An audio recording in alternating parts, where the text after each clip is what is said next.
Girl math, boy math. I only give a shit about Steiner math.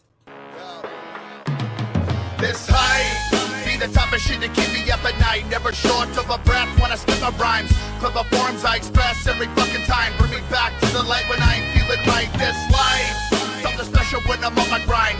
Never short of the stress when I spit the mind. But of course, never rest until I fucking die. For the more lives, just rock the fucking. Welcome back, Jokers. This is Thursday Thriller. Where are my 0-3 teams at?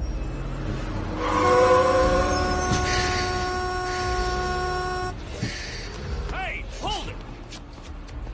Fucker! What's going on, man? Sick or something? Looks like you got gut kicked. It's hell. It's hell. Helen. Helen. Has something to do with Helen, I'm guessing. Helen. It's nothing serious. You'll get used to it soon. Stop cheering me up!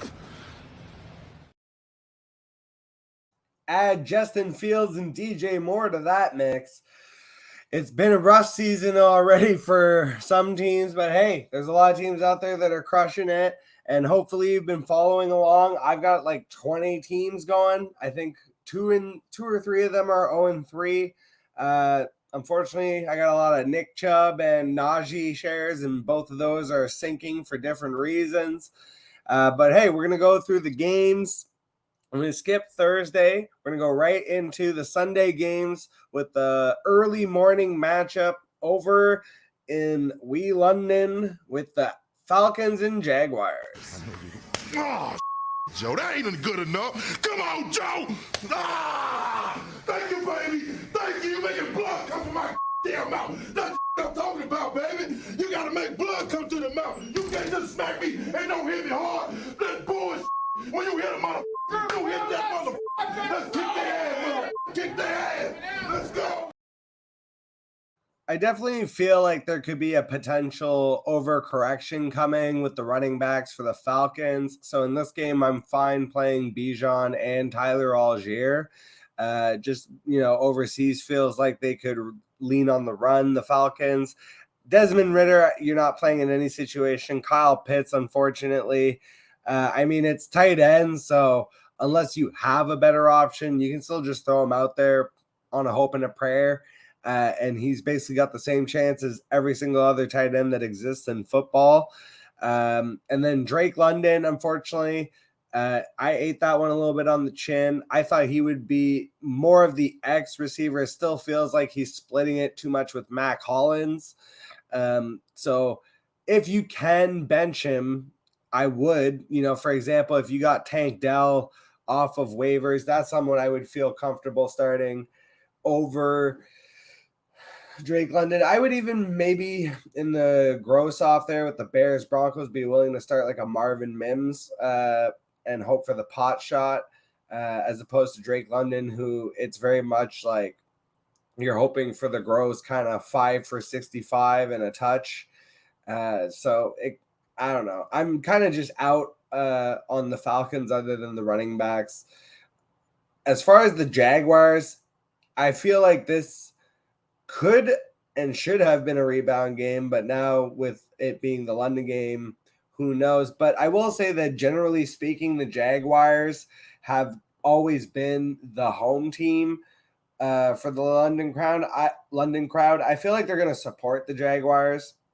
So I do think it is still going to be a bounce back game for Trevor Lawrence, and the receiving options feels like, they might be more willing to put on a show, air it out a little bit.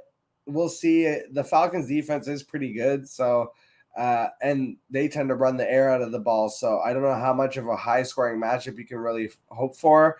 I think what I would do in this situation is I'm not going to play the auxiliary players in the receiving options. So Zay Jones, I would be looking elsewhere. Calvin Ridley, I know it's been a struggle the last couple of weeks, but being that he's the one, he's the one that I would also start. And I ate crow on that. I really thought that we would see more of what we've seen the last 2 weeks over time for him just acclimating into the offense. We saw that huge outburst week 1, and so I think the potential is there. This feels like a little bit of, and of course the revenge game against the Falcons. So I think this is a Calvin Ridley game. I would be more hesitant to start Christian Kirk in this matchup. If you have to, I understand there's worse options out there. But again, and leagues vary so widely too, and it's hard giving advice almost because if you're in a league that starts only 2 wide receiver, that's very different than a league that starts 3 wide receiver. So if you're in a very standard style league, 2 running back, 2 wide receiver, 1 flex, then you should be probably benching Christian Kirk. If you're in a very deep league, though, I'm in lots of leagues where it's 3 wide receiver, 2 flex, this, that, the other thing. In those situations, probably still playing Christian Kirk in deeper leagues. So I kind of get that side of it. We don't want to spend too much time on this game, though. Basically, start Trevor Lawrence, start Travis Etienne, start Calvin Ridley, and then maybe look elsewhere as far as the rest of the options. Probably one of our games of the week. Apoplectic. You put out an open contract. Be careful what you wish for. You just might get it. There's the bell.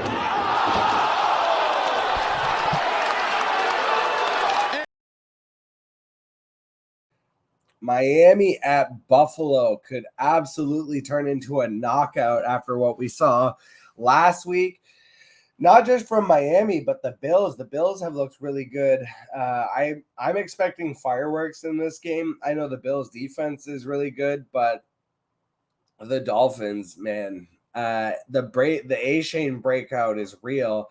And I had lots and lots of A-Chain shares. A-Chain, whatever.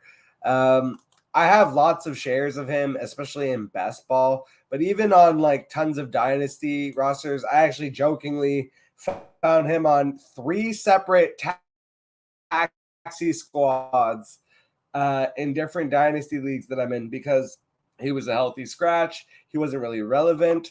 And in those leagues, I didn't necessarily, those are, shallower, 10, 12-man leagues. Those aren't leagues where I was necessarily having to start him. There are plenty of leagues where I did have several injuries.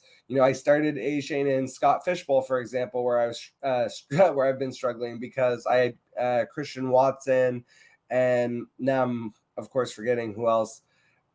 I can't remember from the Nick Chubb owner. I'm a Nick Chubb owner in so many leagues. I literally can't remember which ones they are. 50, I would say about 50% of my leagues, I had drafted Nick Chubb as my running back one that I felt like I was going to be able to lean on for the entire year. So that's an unfortunately devastating injury for the player, but it can be very much for your fantasy team as well. So if you're in that boat, I'm in there with you. There's a lot of 0-3 teams out there. So, I mean, if you're a Miami Dolphins owner lately in terms of fantasy manager of basically anybody, you're laughing. And even in this tough matchup, if A-Chain goes out there and puts up 0 points, he's a better start than, probably half the options that you might be looking at. Unless you have a legitimate Zach Moss, James Conner, Rashad White, even he's a little bit more higher draft capital, but Dameon Pierce, if you're gonna go for the floor, I understand it. At this point, though, with all the running back injuries and where you might be at, I'm willing, and seeing the upside too, I'm willing to take the pot shot of putting him in my flex every week. And either he gives me 0 or he gives me between 20 to 30 points, which is completely possible. So that's one of those types of players that you're going to have to definitely eat it some weeks. But then the weeks that he goes off clearly could be potentially, week winner for you. So, and, just having a player like that in your lineup, again, especially depending on the rest of your roster construct, if you have a lot of, veteran producing type players, it's very possible you have a Keenan Allen, a Mike Evans, on the same team. a James Conner, a David Montgomery when he's healthy, who he should be available tonight. And we skipped over the Thursday game on purpose because that I'm already a little late to the field on that. So we'll just skip right along. On the Buffalo side, I would be starting basically everyone. Like, I want pieces of this matchup for sure. I don't know how willing I'm going to be on starting the very deep auxiliary players. I think Latavius Murray falls into the end zone. So if you are very desperate for a running back start, which I am, I have an 18-man guillotine league where unfortunately the waivers that I made on the running backs didn't go through. And so I'm still without a running back basically in that league. I'll be running out probably Latavius Murray.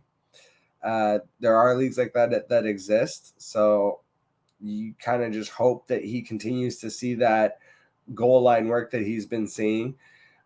James Cook for me is a smash start and someone that I'm actually trying to trade for because he's been really good, but he hasn't exploded.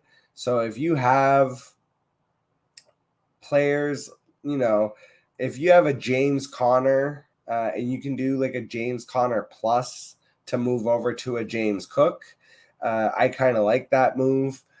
Same thing with a Rashad White, someone along those lines.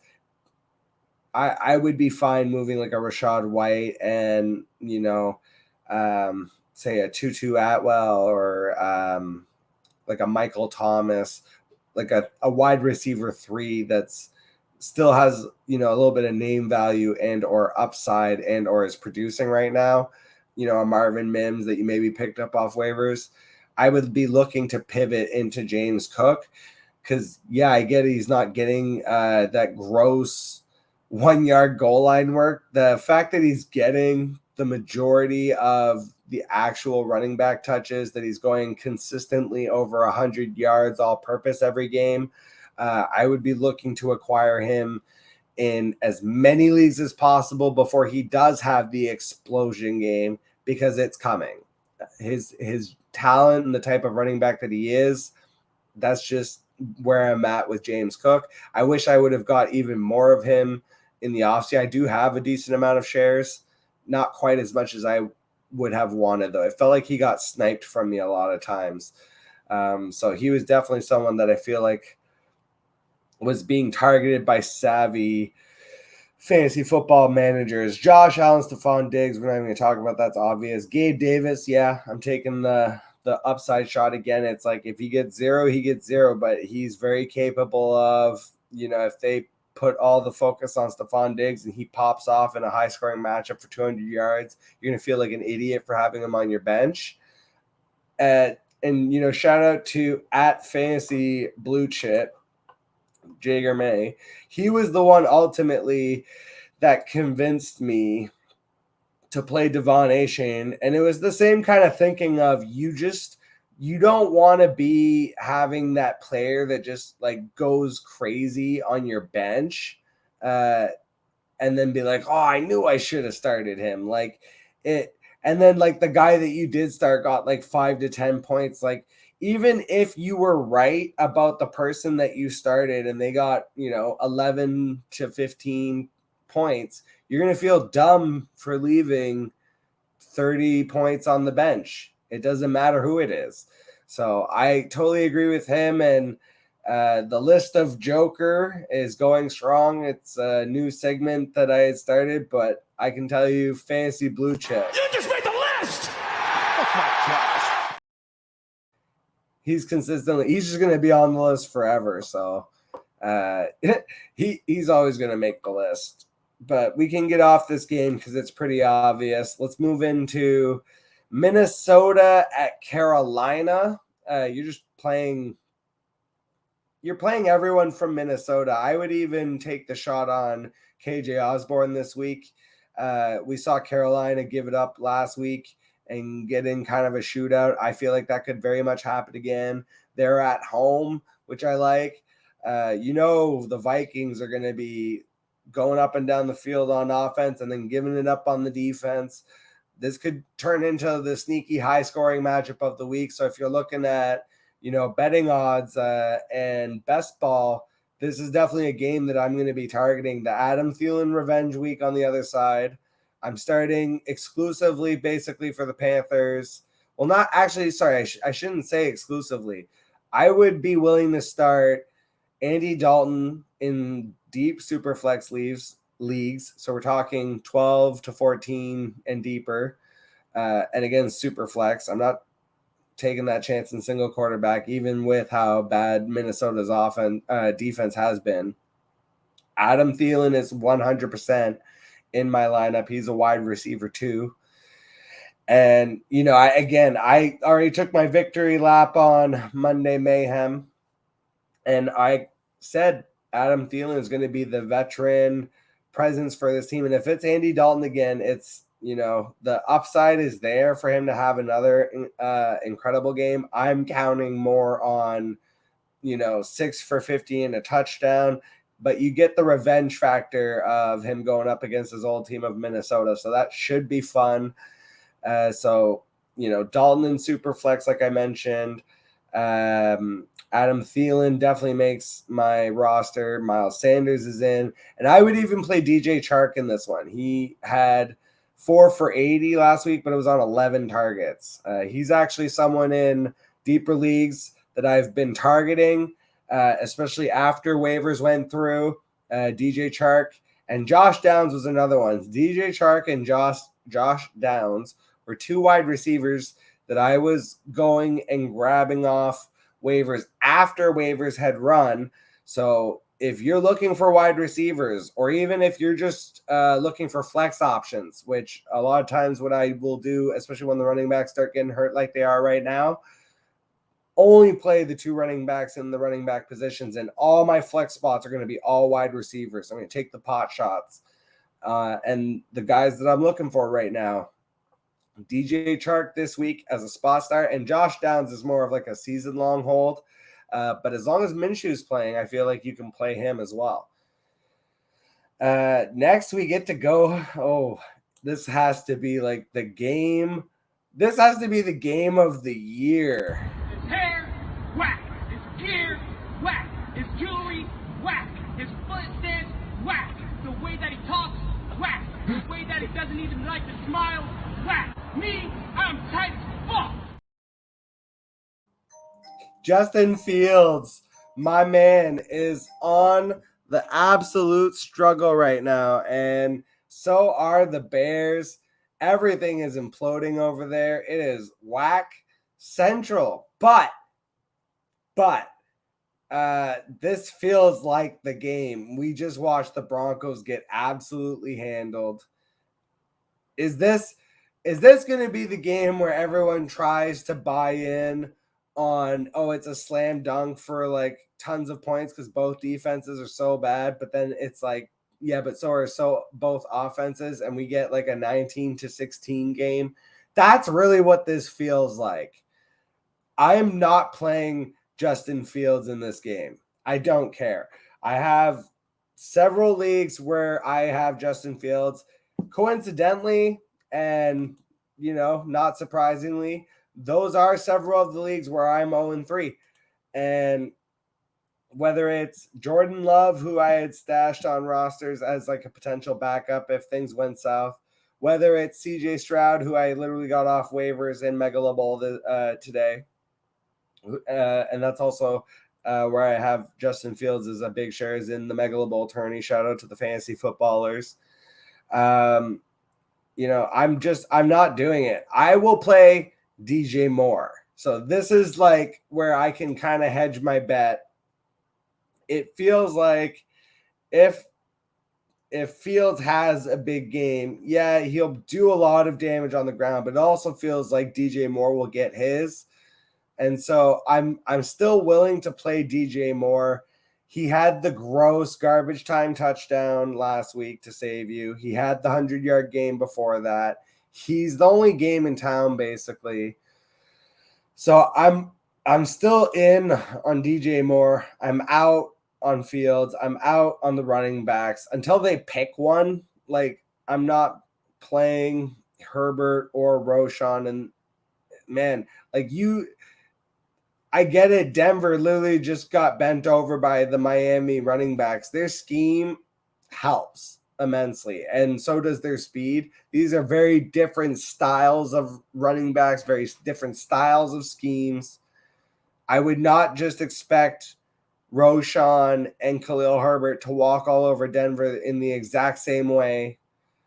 However, if you are in a dire situation, so for example, if you are having to pick between one of those two running backs and the aforementioned Latavius Murray, for example, because there do exist very deep leagues. I get it. Dynasty leagues, maybe you picked up Murray off waivers because nobody wanted him.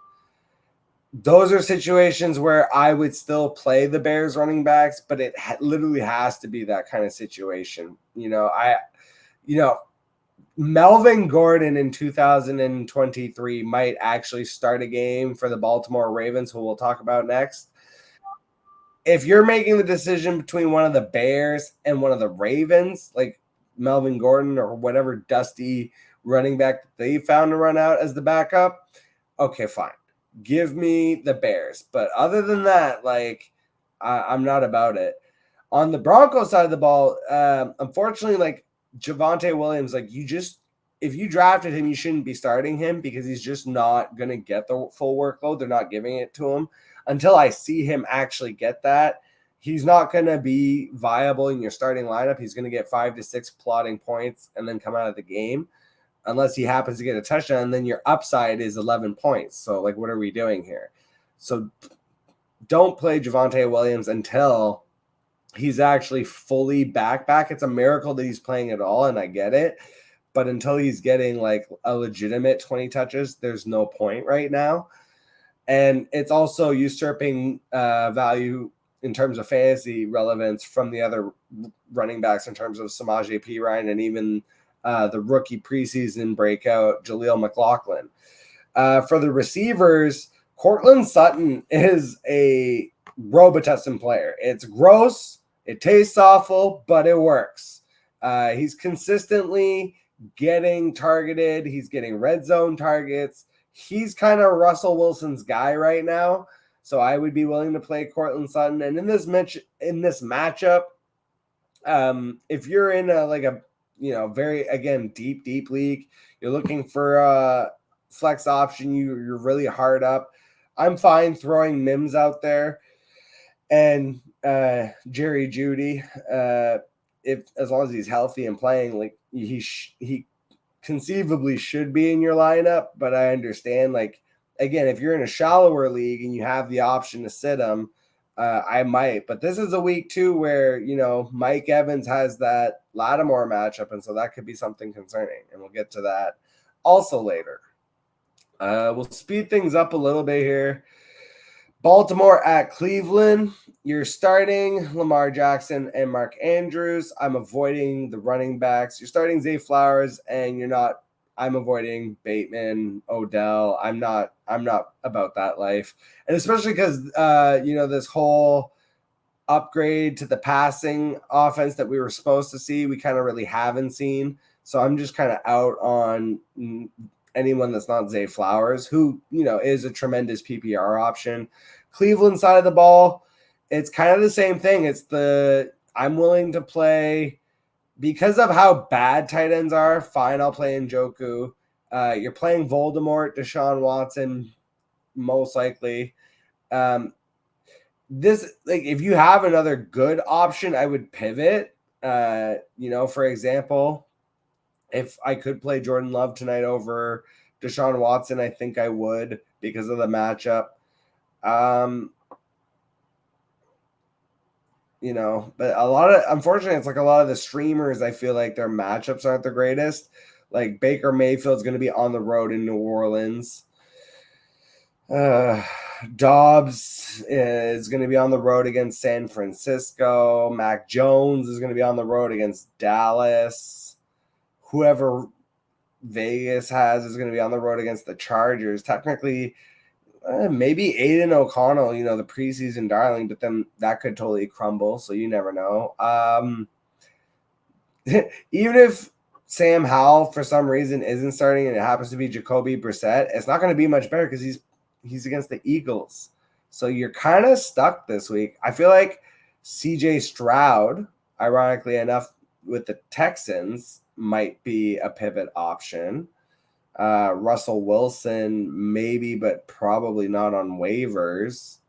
So, yeah, actually, do you play Andy Dalton over Deshaun Watson this week? I think I would in single quarterback.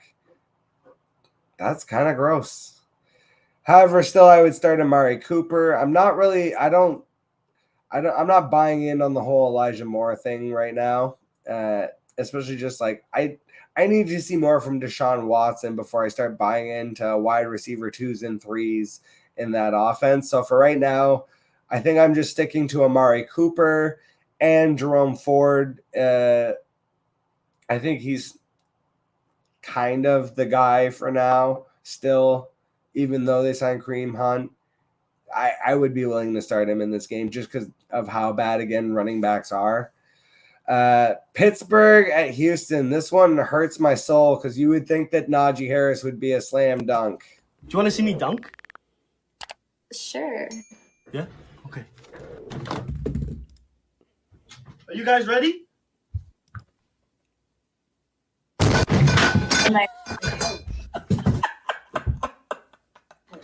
I'm okay. No, don't worry.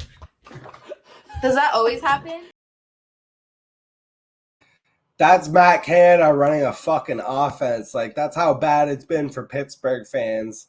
And honestly, I can't even really advise like comfortably starting Najee Harris. You're kind of forced into it because of where you drafted him. Because you probably still got like a deal on him technically, thank God, compared to the last couple of years. But, for me, he was often like a 4th or 5th round pick. And just, again, the running back hellscape that exists right now with the matchup against Houston, I'm putting Najee in and I'm just hoping and praying. I'm done in any capacity for like best ball or, trying to do bets or anything like that with Najee. But I'm just, for the leagues that I do have him in terms of redraft, because ironically enough, I don't actually have a lot of him in Dynasty. Just felt like he was going higher there than I was willing to take him. But in redraft, I have tons of Najee. Probably my most drafted running back besides Nick Chubb was Najee Harris in terms of redraft leagues. So I have him everywhere, and I'm feeling that pain. And I'm so sick of the Jalen Warren truthers. It's the same thing as Tyjae snap percentage Spears. It's like these guys getting auxiliary complementary work are not threats to the legitimate workhorse if they just had an offense that was in any way, shape, or form effective. And, if Matt Canada could run a decent offense, like somebody show this man a power offense, somebody show this man a fucking I formation before I lose my mind.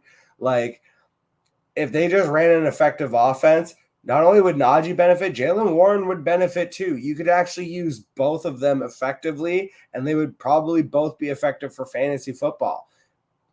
Unfortunately, none of that is happening.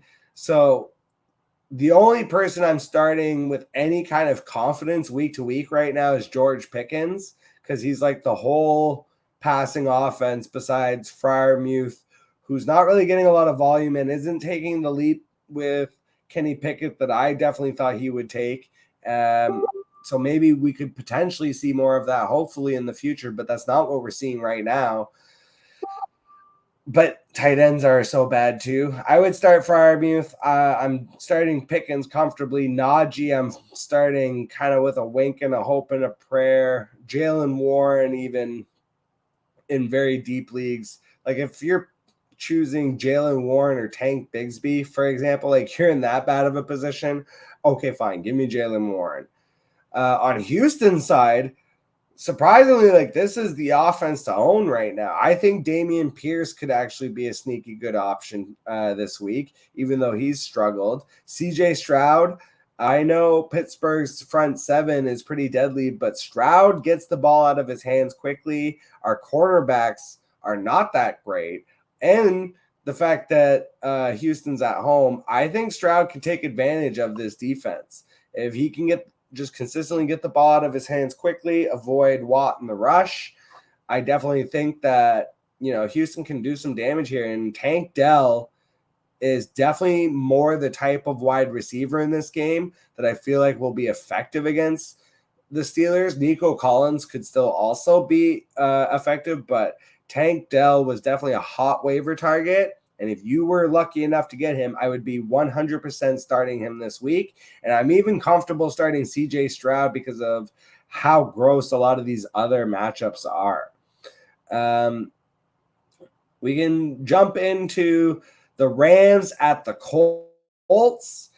Anthony Richardson is practicing. It's possible he returns. If he does, then that downgrades to me Josh Downs, who is one of the waiver targets that I've been looking at and picking up a lot of, as I had mentioned.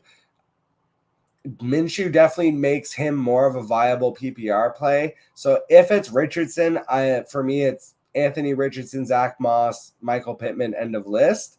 However, if it is Minshew, then I would add Josh Downs as a deeper PPR play. And then on the Rams side of the ball, it's the Puka Nacua, Kyron Williams show, and Tutu Atwell as well. You can throw him in there. Those three guys, I feel like you can just comfortably start week to week until Cooper Kupp comes back. And then when that happens, it's Tutu Atwell's role, I feel like, will be relegated a little bit more. Shout out again to Matt Harmon of Reception Perception. He has mentioned that Puka Nacua fills more of the Robert Woods role in that offense.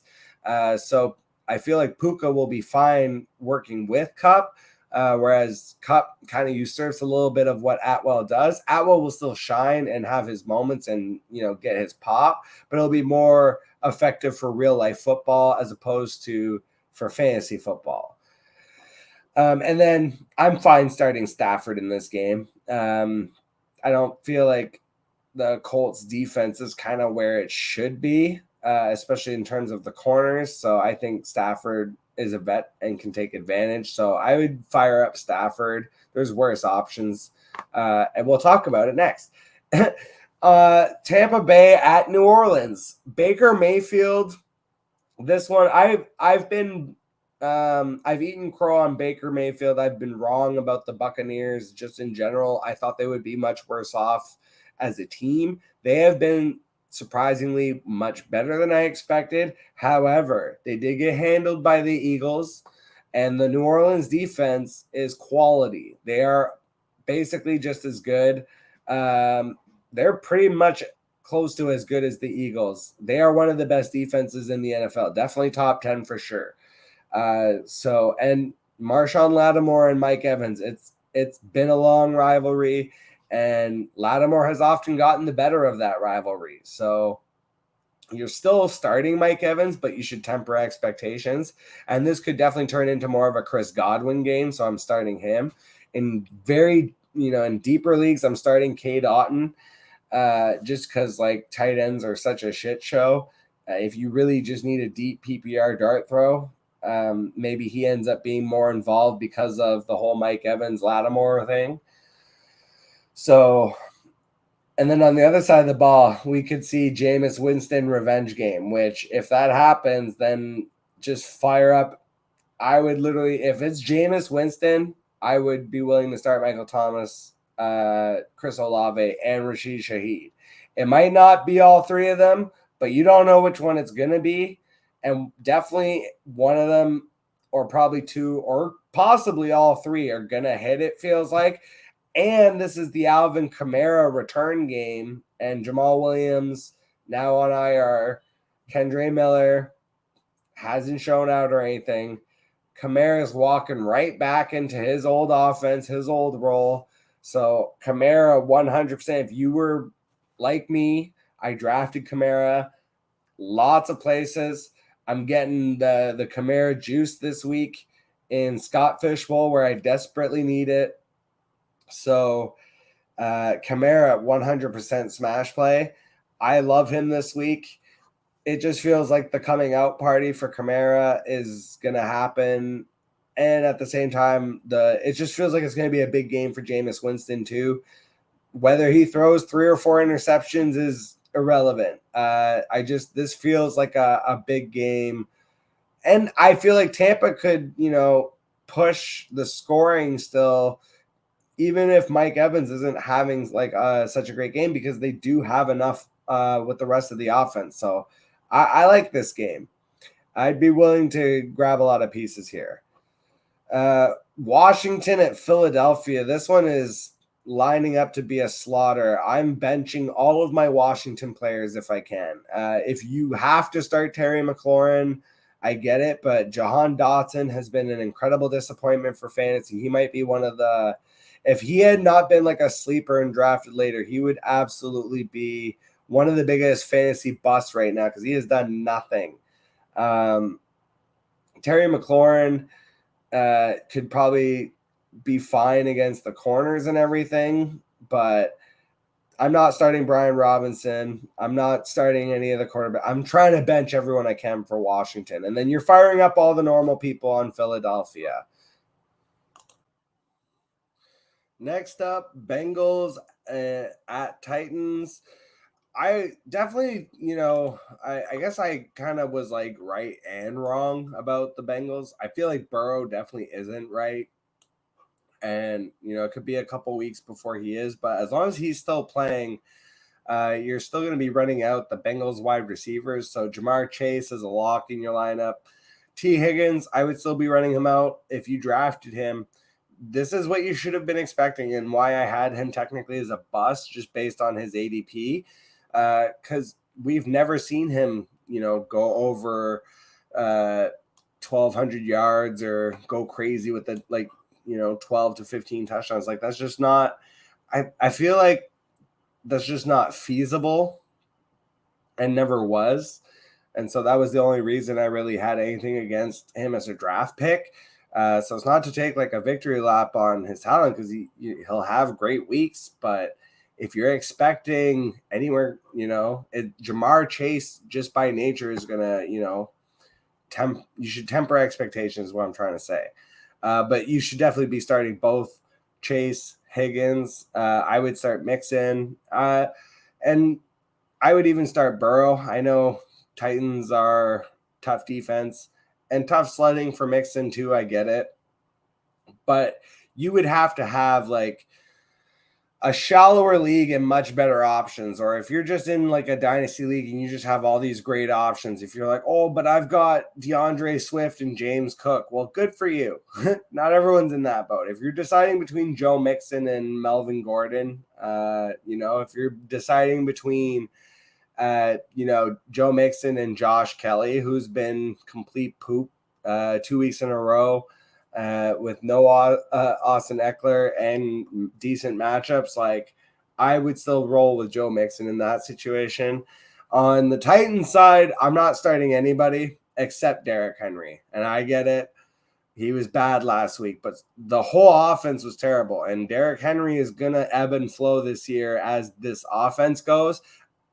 Lots of people seem to think this is a Derrick Henry problem. I disagree. I feel like this is a Ryan Tannehill problem.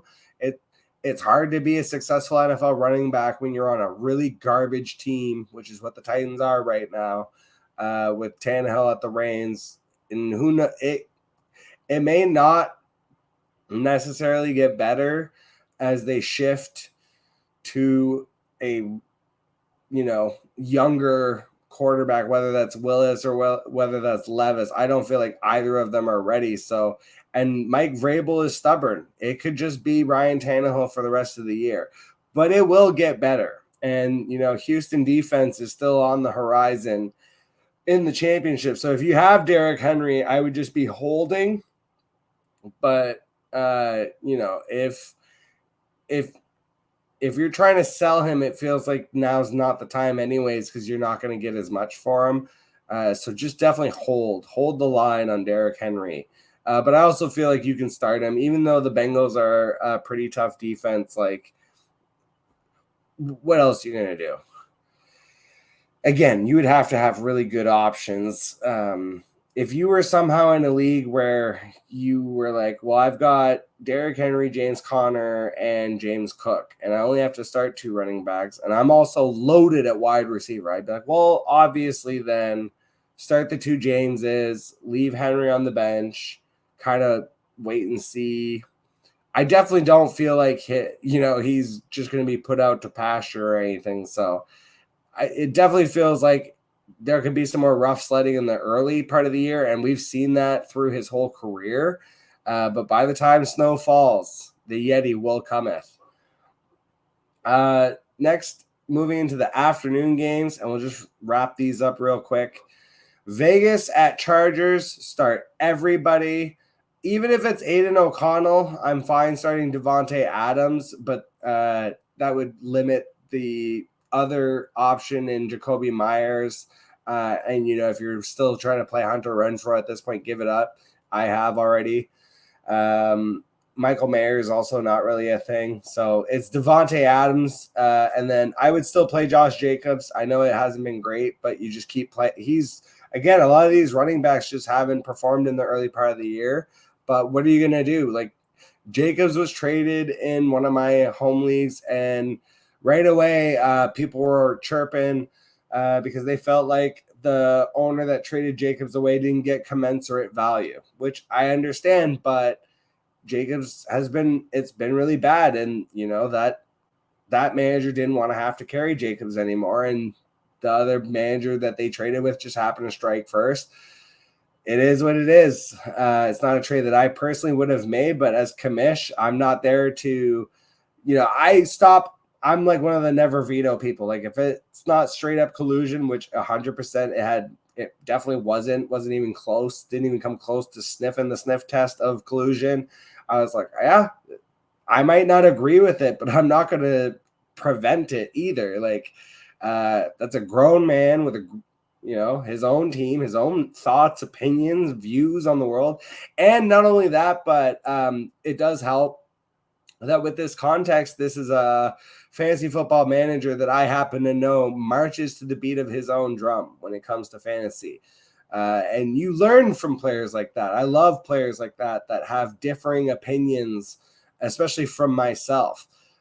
He was the guy that, for the longest time would not give it up with Larry Fitzgerald, and I'm not talking about Larry Fitzgerald with Kurt Warner. I'm talking 5 years after that, when it was like Larry Fitzgerald hanging on by tooth and nail, but still having like valuable fantasy games. Delaney Walker was another one that he had that was really funny. He hit on the Delaney Walker season out of nowhere. So just things like that make you a better fantasy football manager in your own right, because now, that's when I was looking at Adam Thielen this year, I was pounding the table, telling people, make sure you draft Adam Thielen in the late rounds, because he is a veteran producer that's going to have a chip on his shoulder going to a new team, kind of being left for dead, being called washed, but on a team where he has a clear path to being the starter. He's easily the best route runner, and he's already being included heavily by both quarterbacks, whether it was the rookie Bryce Young or Andy Dalton, on first down, meaning like when it's third down and they need to get the first down, they're targeting Adam Thielen, and then red zone. So sorry, third down and red zone, just heavily targeted on those downs. Those are money downs. So I learned from Cody, which is the name of the manager. Shout him out. He doesn't have, he's not a content creator of any kind. He's just a guy living in my hometown who plays in my home league. And so you learn sometimes just from managers that you disagree with.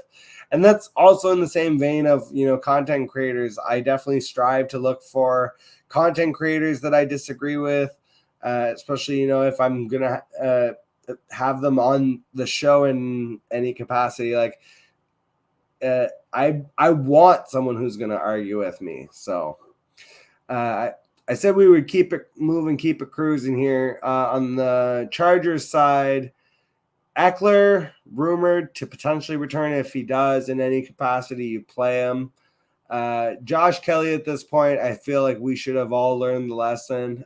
So unless you, again, are like in the deepest of deep leagues and are deciding Josh Kelly or Melvin Gordon, fine Josh Kelly, but it would have to be a really gross option. So, but otherwise, Keenan Allen smash. So unfortunate, the Mike Williams injury. I'm not in on Quentin Johnston yet, and I drafted him lots. I have lots of shares of him, but I'm still waiting to slide him into my lineup because I actually think it's going to be Palmer that's much more heavily involved. We'll see how that role gets split out, but I feel like it's going to be Keenan Allen 1, Josh Palmer 2, and then the tight ends will be more involved, Gerald Everett and Parham. It unfortunately just feels like Quentin Johnston is relegated right now on that depth chart. So we shall see if he's able to emerge in any capacity. But I did not put any in the shallower leagues that I am in. I put my bids on Palmer and not QJ. Herbert smash, obviously. And even again in deeper leagues, like if you're really hard up, I would be fine starting Everett or Parham. Everett more for a PPR play, and Parham just literally hoping and pray that he catches a touchdown or two. New England at Dallas, the Zeke revenge game should be hilarious. Again, deepest of deep leagues, Melvin Gordon or that seems to be my bar because the fact that Melvin Gordon could start for the Ravens in the year of 2023 is just hysterical to me.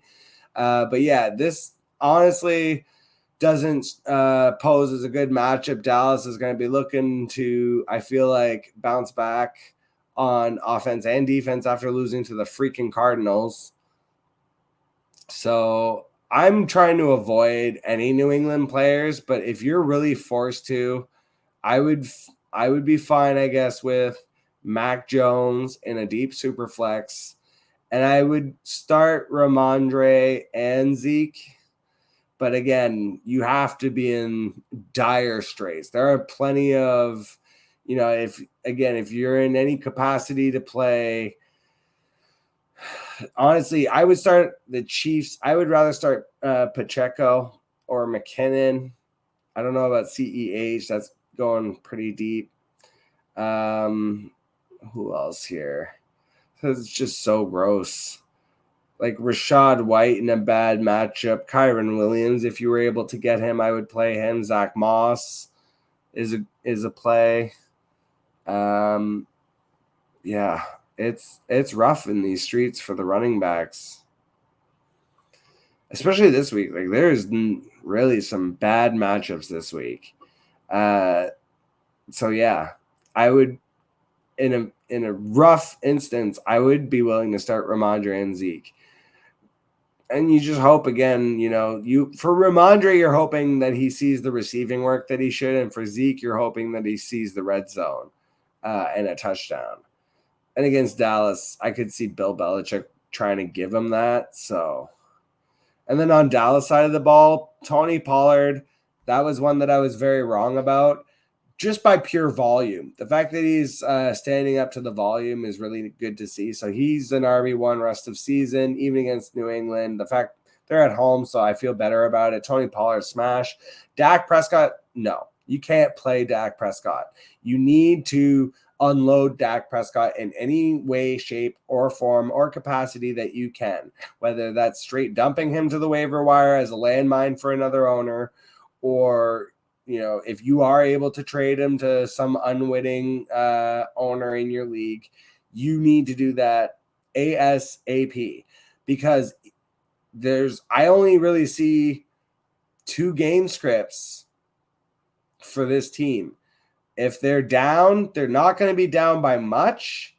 And so they're not just going to be throwing it all over the yard like you would see with like Kirk Cousins and the Vikings as an example. And the other problem is when they're up, is because they're going to be up by a lot because of the defense and they're going to lean on the run.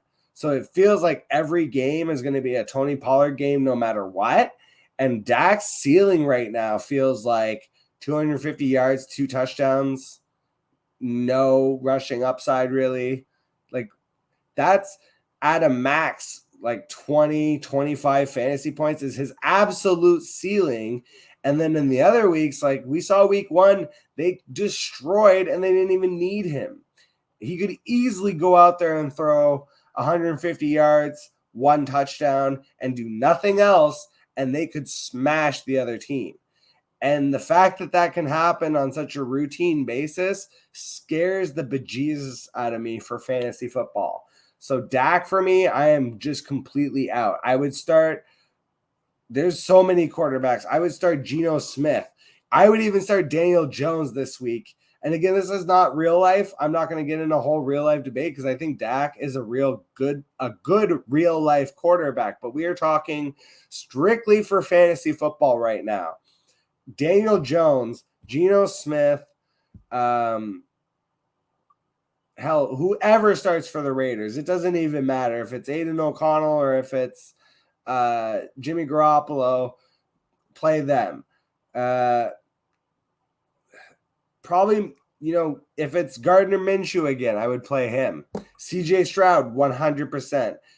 I would even flip side of the ball this week.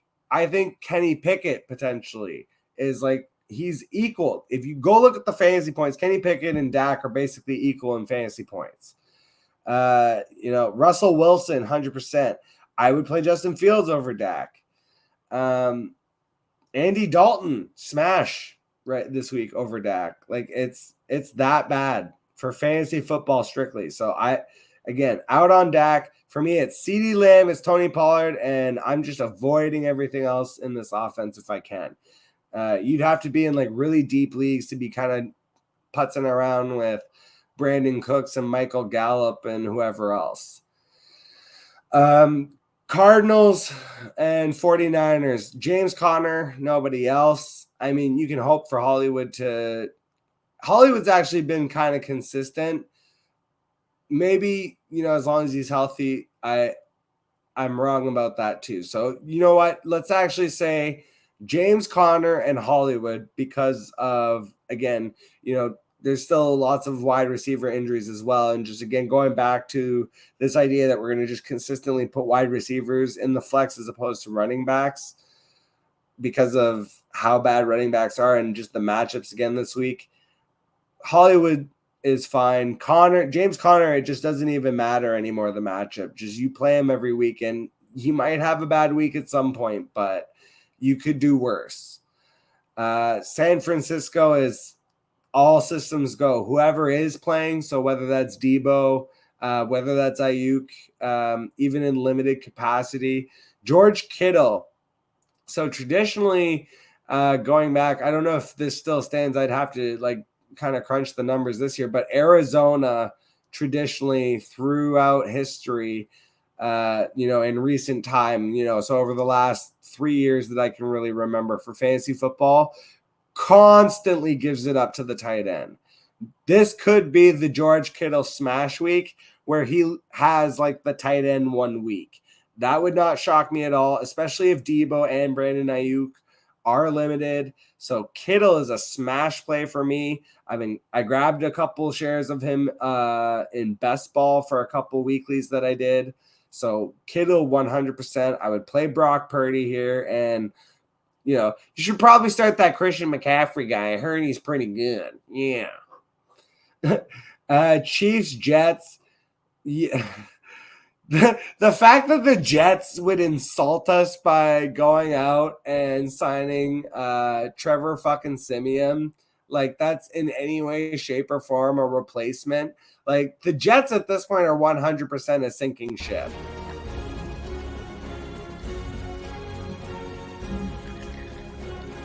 His hair, whack. His gear, whack. His jewelry, whack. His foot stance, whack. The way that he talks, whack. The way that he doesn't even like to smile, whack. Me, I'm tight as fuck. Yeah, I kind of fucked that up, but who cares? That was Garrett Wilson telling Zach Wilson, how whack he is because he can't get him the fucking ball.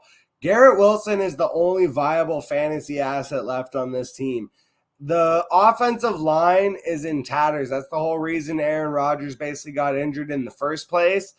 You can't start the running backs. The fact that it's like a three-way, it's a three-way split right now. Michael Carter is involved, and I love Michael Carter. I had him as like a super deep sleeper because in my mind, I didn't think they were going to sign Dalvin Cook. I figured that they would rely on Michael Carter and Abanikanda and Breece Hall, especially now that we've seen Breece Hall return earlier than expected, and Dalvin Cook clearly doesn't look like his former self. It just feels like they're pointlessly running out this running back by committee of Breece Hall, Dalvin Cook, and Michael Carter, and it's just kind of ruining everybody and everything. And then Zach Wilson is the opposite of the Midas touch right now. He just ruins everything that he touches. So you cannot start a New York Jet. Like if you're starting the Jets in any capacity, and the other thing too is Kansas City's defense has been absolutely stellar. Like they've actually been much better on defense than they've been on offense. There's no way in any shape or form you could make me start a New York Jet in any of my fantasy lineups this week. And I have Garrett Wilson in tons of places. I just kind of left him in last week and closed my eyes because I didn't have any better options.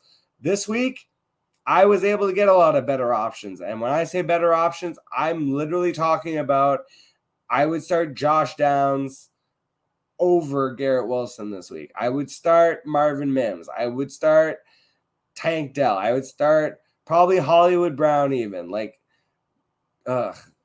it's bad. It's so bad. And the fact that they thought that they would sign Trevor fucking Siemian and just act like, oh yeah, we're good. No, this is so stupid. So you just don't even start any Jets. We can just end right there. And for Monday, finally, just one game on Monday. Seattle at New York. This feels like even though technically both defenses should be better than they are, they're not. And I could see the Giants, even though they struggled, they obviously got handled by Dallas, and then we saw them come back against Arizona. I think, this could be like a decent, and Seattle's just kind of getting caught up in these shootout games anyways. It feels like Seattle's one of those teams you might want to target in that capacity where, again, the defense is a little bit lacking. The offense, though, is pretty good, especially, with Kenneth Walker and Zach Charbonnet. So Charbonnet is a hold. I'm not quite starting him yet because this is still very much Kenneth Walker's backfield. I'm starting Kenneth Walker. I'm starting DK, Tyler Lockett. I'm not starting JSN until either DK or Lockett miss. JSN is relegated to the third role, and you'd have to be in a very super deep league for me to be starting him because I don't see the upside for the role. I love the talent. I love the hold for a dynasty. This was always the concern that I had and why I have 0% shares in redraft.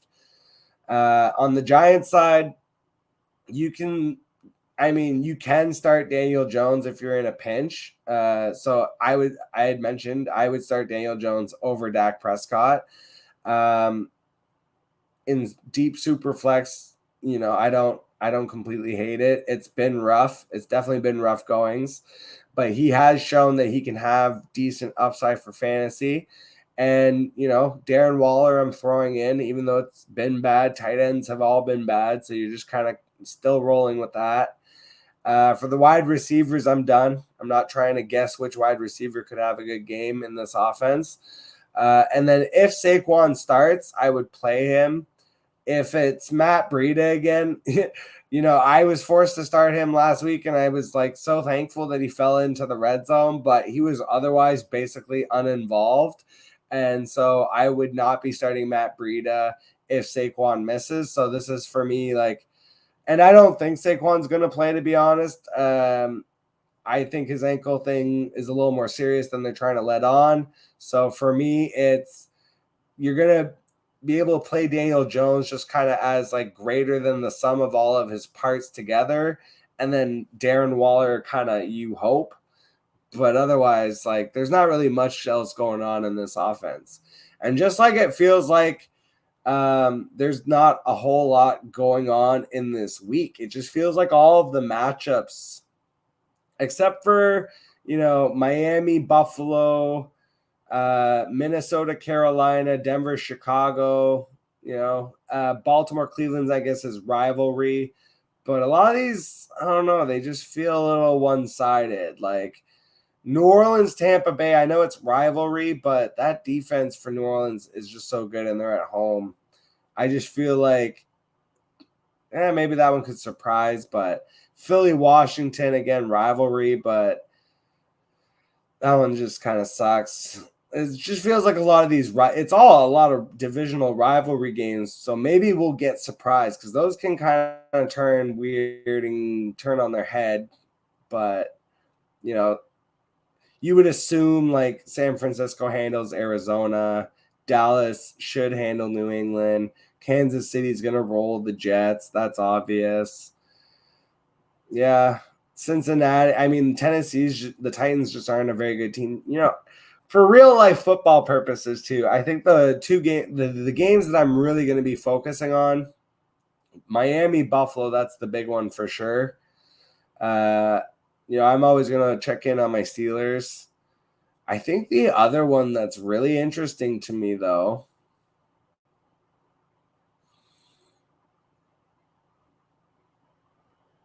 it's the Monday Nighter, Seattle and New York, because it very much feels like this is going to, not so much for Seattle, but this is a decider for the Giants. I feel like if the Giants lose this game, that's pretty much a tell on how the rest of their season will go. Now, maybe they could surprise and climb out of it, but I feel like if they eat this L against Seattle at home, that feels like a little bit of an early death knell. So that's definitely one I'm going to be keeping my eye on.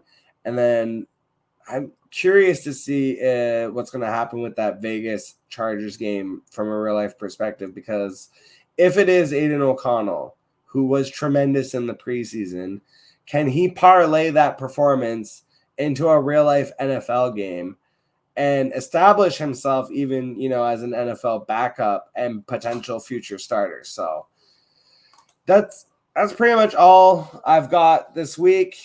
Make sure that you go check in on fantasyfootballadvice.network. Make sure that you hit that bell, super kick that bell, and drop me a sub and join in on the Sunday live stream.